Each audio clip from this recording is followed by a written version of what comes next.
Section 3. Les sources du droit du travail.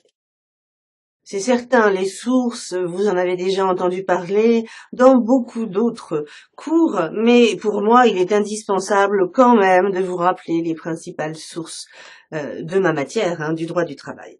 Elles sont de deux ordres. Les sources classiques et les sources que j'appelle autonomes. Grand 1, les sources classiques. Là, je ne vais pas vous embêter longtemps. Il existe grand A, tout d'abord, les sources nationales, qui sont constituées, vous le savez, tout d'abord par la Constitution. Je vous ai dit juste avant que dans le préambule de la Constitution de 1946, auquel renvoie le préambule de 1958, on consacrait les droits sociaux fondamentaux. Alors, juste une petite remarque, peut-être, c'est difficile en droit du travail de concilier quelquefois des normes qui ont la même valeur. Ainsi, le droit au travail est un droit qu'on ne peut nier, mais le droit de propriété, la liberté d'entreprendre du chef d'entreprise, ça existe aussi, et ça a été protégé, proclamé par le Conseil constitutionnel. Ce qui veut dire qu'à un moment donné, ces droits vont rentrer en confrontation, et je vous donnerai un exemple, la grève. La grève, c'est un droit constitutionnel, mais le droit au travail des salariés non grévistes également, et le droit de propriété et la liberté d'entreprendre aussi. Comment concilier tout ça? Le rôle du juge est indispensable. Évidemment, la QPC a un fort impact en droit du travail. Alors là, on se pose la question, est-ce que la Chambre sociale de la Cour de cassation fait barrage? Est-ce qu'elle est un véritable filtre? En tout cas, on a vu dans des domaines de la vie quotidienne que cela pouvait avoir une importance. Je vous citerai par exemple en 2014 l'affaire Sephora sur les Champs-Élysées, le problème du travail de nuit, des salariés de Sephora qui travaillaient jusqu'à minuit. Sephora voulait faire dire que c'était des circonstances exceptionnelles et que cela permettait aux clients de pouvoir accéder à des rouges à lèvres, à des mascaras jusqu'à minuit. Le Conseil constitutionnel a rappelé que le travail de nuit devait être quelque chose en marge, véritablement, comme c'est nécessaire de manière impérieuse, ce qui n'était pas le cas. La deuxième source, c'est la loi. Alors, je n'ai pas grand-chose à vous dire sur la loi parce que c'est un caractère surtout quantitatif en droit du travail. Et puis aussi, une autre particularité, c'est que ce sont souvent des lois, j'appelle cela fourre-tout. On met un peu de sauce blanche, on met un peu de mayonnaise, on secoue, et ça donne, par exemple, la loi Macron. Alors, la loi Macron, je ne sais pas quand elle va être adoptée à l'heure à laquelle j'enregistre ce cours, mais il y a un peu de tout et il y a du droit du travail. Le Code du travail, je vous ai dit, a été créé en 1919, il a été remanié en 2008, de manière à lui donner un plan à peu près acceptable. Juste vous expliquer comment sont construits les articles du Code du travail. J'essaierai de ne pas vous noyer sous les articles, mais quand même quelques-uns, vous devrez les retenir. Ainsi, par exemple, l'article L.1121-1 du Code du travail, qui pose le principe de proportionnalité et de finalité. L, ça veut dire loi. Et il y a deux autres parties dans le Code du travail qui sont dénommées R et D pour les parties réglementaires. Le premier chiffre, le 1, donc, correspond à un des thèmes principaux du Code du travail. Ainsi, là, on va parler des relations individuelles de travail. Le deuxième chiffre, lui, correspond à une subdivision en livres. Dans les relations individuelles, vous aurez les contrats de travail, par exemple. Et enfin, le troisième chiffre correspond à des titres. Il y a donc un découpage des articles qui correspond à des thèmes bien précis que vous retrouverez dans le Code du travail. La troisième source, ce sont les actes réglementaires. Ils sont importants en droit du travail. Il y a un peu de droit public, un peu de droit administratif qu'il faut comprendre. Qui est l'autorité administrative? Eh bien, c'est le ministre du Travail qui va être appelé à intervenir fréquemment en matière sociale. Là, par exemple, toujours à l'heure à laquelle j'enregistre, il y a le projet de loi Rebsamen sur le dialogue social du nom du ministre du Travail et qui va certainement donner lieu à une loi à l'automne. Alors, c'est par exemple, relève de l'autorité administrative la fixation du taux du SMIC. On en a parlé tout à l'heure, depuis le 1er janvier 2015, le taux horaire brut du SMIC, on ne parle jamais d'autre chose, taux horaire brut, est de 9,61, ce qui nous fait en horaire net environ 7,47 €, un SMIC mensuel brut sur la base de 35 heures de 1445,38 € pour un net mensuel toujours sur la base de 35 heures de 1133,18 €. Il y a aussi des arrêtés ministériels en matière d'extension de conventions collectives. Il y a des arrêtés préfectoraux qui concernent un autre domaine de la vie quotidienne, le travail le dimanche.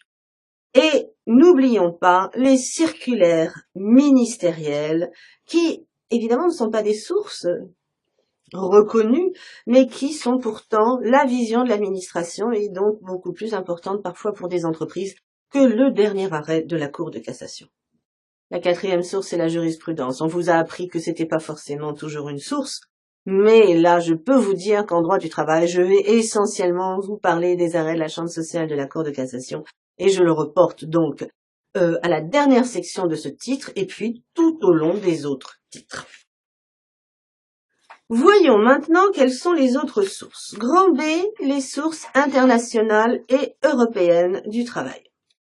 Il y en a 3 principales que je vais vous expliquer parce que vous les connaissez déjà très certainement. Petit 1, l'OIT, l'Organisation internationale du travail. C'est une organisation tripartite qui recoupe à la fois des représentants des États, des représentants des employeurs et des représentants des salariés. C'est une institution qui a été créée en 1919 par le traité de Versailles et qui est devenue une institution spécialisée de l'ONU après la guerre. Particularité de l'OIT, elle adopte des textes en matière sociale de 2 catégories. Tout d'abord, la moins importante, la recommandation. Les recommandations, c'est un peu des codes de bonne conduite. Voyez-vous, des lignes que l'on fixe aux États, mais bon, s'ils les atteignent pas, ce n'est pas si grave. En revanche, les autres textes adoptés par l'OIT sont très importants. Ce sont des conventions, les conventions OIT, qui vont avoir la valeur de traité au sens de l'article 55 de la Constitution à partir du moment où ils sont ratifiés par les États. L'OIT a adopté un nombre considérable, environ 200 conventions depuis sa création, et la France a adhéré quasiment à toutes ces conventions.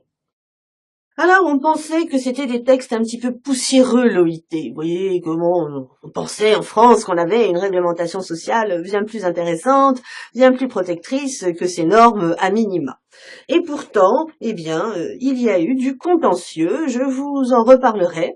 La Cour de cassation, la Chambre sociale de la Cour de cassation, pour ce qui m'intéresse, vise maintenant, au visa 2, vise certaines conventions OIT afin d'affirmer certains principes qu'elle estime indispensables. Ce sera le cas en matière de période d'essai, mais nous verrons également que nous en parlerons en matière de vie privée et familiale du salarié. Autre source du droit du travail, petit 2, le Conseil de l'Europe. Le Conseil de l'Europe, qui fut créé le 5 mai 1949, vous le savez, est un espace démocratique et juridique. 2 de ces textes vont nous intéresser en droit du travail. L'indéprenable Convention européenne de sauvegarde des droits de l'homme et des libertés fondamentales de 1950, puisqu'elle contient des articles relatifs au droit social. Par exemple, article 4, interdiction du travail forcé, article 10 sur la liberté de religion, article 9 sur la liberté d'expression, article 11 sur la protection de la liberté syndicale, etc., etc. Mais il y a aussi dans la Convention européenne des droits de l'homme des articles plus généraux, comme par exemple l'article 8, qui prône le respect de la vie privée, et que nous allons retrouver à maintes reprises dans ce cours consacré aux relations individuelles de travail. Le deuxième texte, normalement, il y a quelques années de ça, je vous en aurais même pas parlé parce que j'aurais considéré que ce n'était pas important. mais il s'agit de la Charte sociale européenne de 1960 qui a été révisée en 1998. C'est un peu un code de bonne conduite qui va reprendre des grands principes concernant la protection des travailleurs et notamment la protection de la santé et de la sécurité des travailleurs. Et il se trouve que en France, eh bien, nous avons un système qui n'est pas tout à fait conforme avec la Charte sociale européenne. C'est le forfait jour. Certains d'entre vous connaissent peut-être déjà. C'est une manière de calculer le temps de travail de certains cadres notamment ou autres sur l'année, avec donc des pics de variation, des creux, où ils n'ont pas trop de travail, et puis des pics où ils font jusqu'à 78 heures par semaine. Eh bien, selon les autorités de la Charte sociale européenne, selon ces autorités qui sont le Comité européen des droits sociaux, CEDS, chargé du respect de la Charte, notre système français n'est pas conforme parce que c'est quelque chose de dangereux, effectivement, pour la santé et la sécurité des travailleurs. Troisième source, internationale et européenne, alors là vous connaissez par cœur, c'est petit 3, l'Union européenne. En ce moment, c'est une question un petit peu chaude en actualité, je vais juste vous en parler d'un point de vue du droit du travail.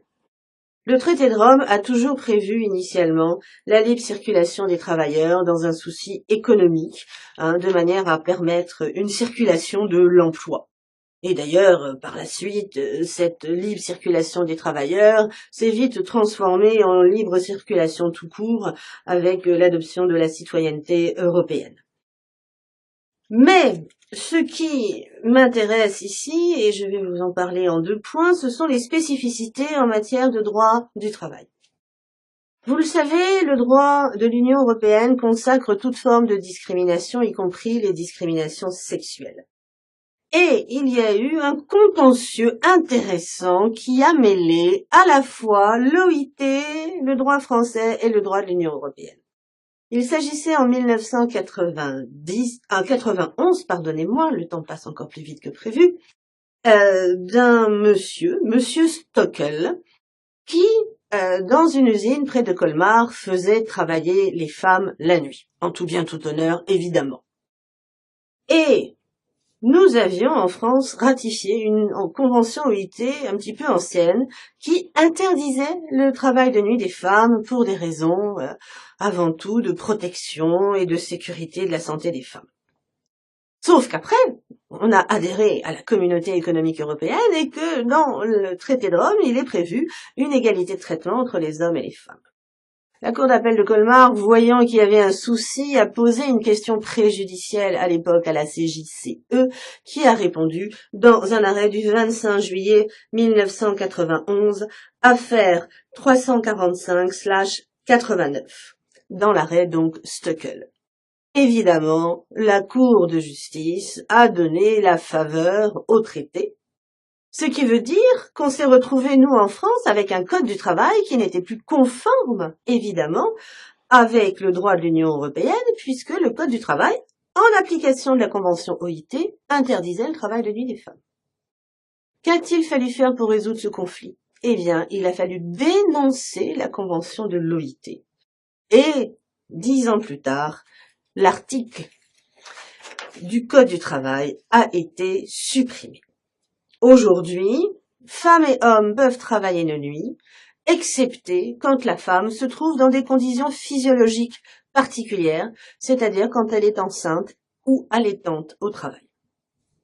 Je vous le disais, il y a un deuxième point dont je vais vous parler sur la spécificité du droit de l'Union européenne et du droit du travail. Il s'agit du rôle des partenaires sociaux européens. Vous l'ignorez certainement, comme la majeure partie de la population, mais il existe des syndicats européens. Pour les employeurs, ils ont choisi un nom un petit peu américain, ils ont choisi le nom de Business Europe. Les salariés se retrouvent sous la bannière de la CES, la Confédération européenne des syndicats. Les entreprises publiques, c'est le CEEP, et il y a aussi un syndicat très important pour les petites et moyennes entreprises, l'UEAPME. Alors, depuis 1997, la Commission doit avant l'adoption de chaque directive en droit social, inviter les partenaires sociaux européens à venir négocier le texte. S'ils acceptent de négocier, eh bien ce texte peut prendre deux voies. Tout d'abord, ils peuvent adopter directement le texte proposé par la Commission et cela devient alors une directive. Ce fut le cas par exemple en matière de congé parental, de temps partiel, de contrat de travail à durée déterminée. Mais s'ils souhaitent que le texte ne prenne pas la voie de la directive, mais qu'ils préfèrent l'intégrer directement par une convention collective au niveau national, ce texte prendra alors la forme de ce que l'on appelle un accord volontaire qui, par exemple, en France, prendra la forme d'un ANI, accord national interprofessionnel dont on a déjà parlé tout à l'heure. Et ce fut le cas, par exemple, en matière de stress, harcèlement et violence au travail.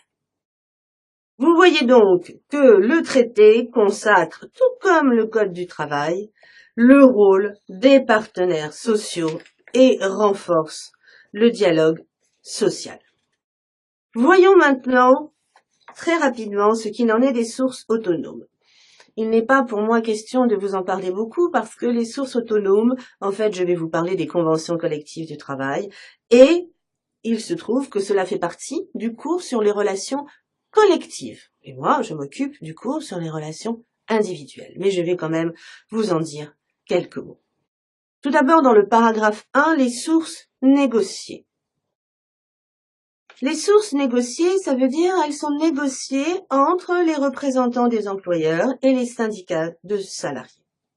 Ces sources négociées, eh bien, évidemment, on les appelle les conventions collectives de travail, c'est le terme générique, ou bien alors les accords collectifs. Je vous en donne une définition. Ce sont des accords conclus entre un ou plusieurs employeurs avec un ou plusieurs syndicats représentatifs de salariés. Elles ont pour objet de fixer les conditions de travail et de rémunération, soit au niveau d'une branche de l'économie, soit au niveau d'une entreprise. Cela marque la présence croissante de la négociation entre les partenaires sociaux.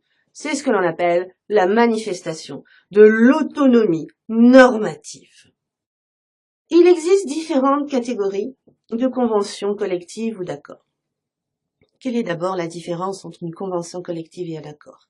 C'est simple. La convention collective va porter sur plusieurs thèmes. Égalité de traitement homme-femme, salaire, temps de travail.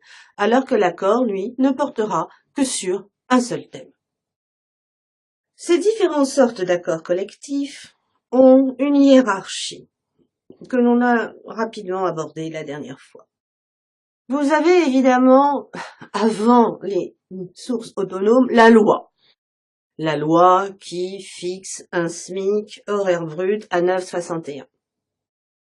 Et puis ensuite, dans les niveaux de négociation, vous en avez un qui est un peu à part, c'est le niveau de la négociation interprofessionnelle et nationale, qui se concrétise par des ANI, accords nationaux interprofessionnels. Je les laisse un peu à part parce que, évidemment, ce sont des textes de grande envergure qui souvent donnent lieu par la suite à des lois. Au quotidien, quels sont les différents niveaux de négociation?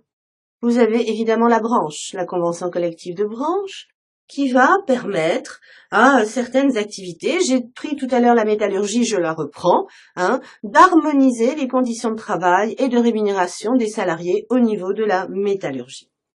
En dessous, vous avez l'accord d'entreprise.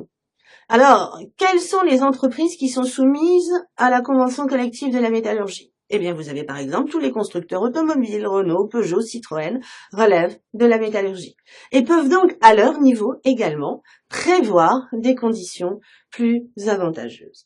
Et enfin, vous avez un dernier niveau qui est l'établissement, l'accord d'établissement, par exemple Renault, Renault Bordeaux, Renault Flin, que sais-je, ou là encore, en fonction des spécificités du travail des ouvriers de chez Renault, on pourra peut-être accorder des conditions différentes. Voilà, c'est une présentation, je l'avoue, un petit peu rapide, mais encore une fois, cela ne relève pas de ce cours. Juste en quelques mots pour finir le paragraphe 2. Dans les sources autonomes, il n'y a pas que des sources négociées, il y a également des sources unilatérales. Paragraphe 2, les sources unilatérales. Dans les sources unilatérales, il y en a une dont je devrais vous parler, mais je ne vous en parlerai pas pour la bonne et simple raison que cela fera l'objet du titre 2. Il s'agit du règlement intérieur. Donc nous en reparlerons longuement. Je vais donc vous parler là d'une source unilatérale importante qui est l'usage. Un avantage accordé par l'employeur sur une longue durée, par exemple une veille de Noël chômée, les ponts, les fameux ponts, les primes pour la naissance d'un enfant, primes de fin d'année, etc., peuvent créer une habitude que les salariés vont plus ou moins commencer à revendiquer. Mais ça ne figure pas dans le contrat de travail, ça ne figure pas dans la convention collective, c'est un usage. Évidemment, l'usage, il peut être volontaire de la part de l'employeur, mais aussi il peut ne pas l'être. Et donc, souvent, les employeurs cherchent à défaire l'usage plutôt qu'à en créer d'autres, surtout dans nos périodes un peu difficiles. La jurisprudence a fixé 3 conditions de validité de l'usage.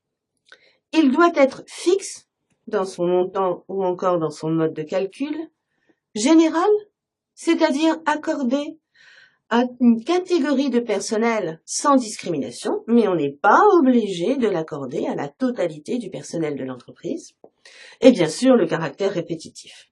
Et c'est à celui qui se prévaut de l'usage d'en rapporter la preuve.